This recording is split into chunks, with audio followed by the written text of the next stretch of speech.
If you're converting a standard office size printer to a sublimation printer for the first time, stick around because there's some things that you want to avoid or you're going to cause yourself a huge headache down the road. Let's roll through the basics first. I personally use an EPSON 2720ET.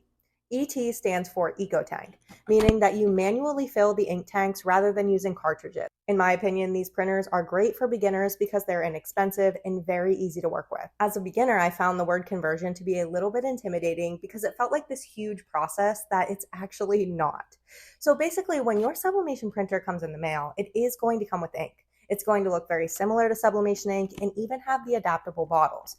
But avoid using that in these printers because that's not sublimation ink. So if you decide that I'm full of crap and you go for it anyways, you are eventually going to have to drain all of the ink out of these tanks, including any ink on the rollers. It takes a very long time. It's a mistake that I made once. And if I made that mistake again, I would opt into going and purchasing a different printer and starting the process all over again. And now you're probably thinking, what ink am I going to use? You are going to purchase sublimation ink from a third-party supplier. I choose the brand Hippo, but you can choose whichever brand you prefer.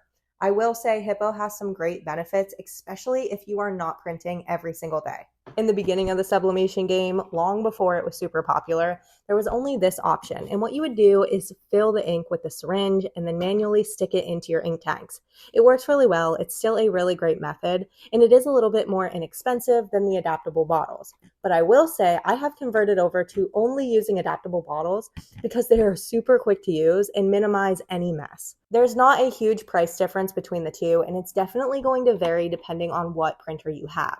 These really do adapt with so many different printers on the market, especially if you're using an EPSON. They seem to be one of the most popular printers.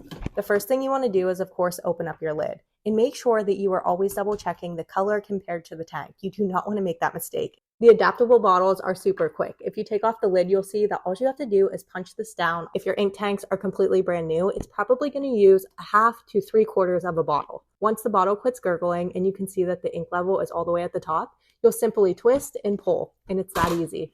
Make sure we're always closing our lids when we're done because we don't want to accidentally insert the wrong color. This process is going to take a little bit more time, but it's not too time consuming to where it's a daunting task. You will get 4 syringes with your ink and you simply stick it in, twist it upside down. There is a little suction on the bottom here so that no ink is going to spill out. Simply pull your syringe down and the ink will automatically fill for you. Then remove your ink and carefully place your syringe inside of your ink tank. I do move slowly here because you don't want to get any air bubbles. Another key tip if you do opt in for the adjustable bottles is you cannot overfill these because they stop once they're at the top. I do recommend filling all of your tanks at once, and I never recommend allowing your tanks to get under 25% full. Once everything is filled, we close our lid and then move over to our system settings. It isn't the easiest to see with the camera, but there is a maintenance tab. You will select OK, and then you will click over until it says Reset Ink Levels. Select OK. When you hit this screen, you will select each color that you filled. It should always be 4 of them, but if you find that you used more black than the rest of the colors, go in and only reset black. This will reset your printer, letting it know that your ink levels are full, and then throughout your prints, it's going to keep track and let you know when your system is getting too low. So as long as you avoid putting in the original EPSON ink into these printers, you're not going to have a hard time with the conversion process because really you're not converting anything.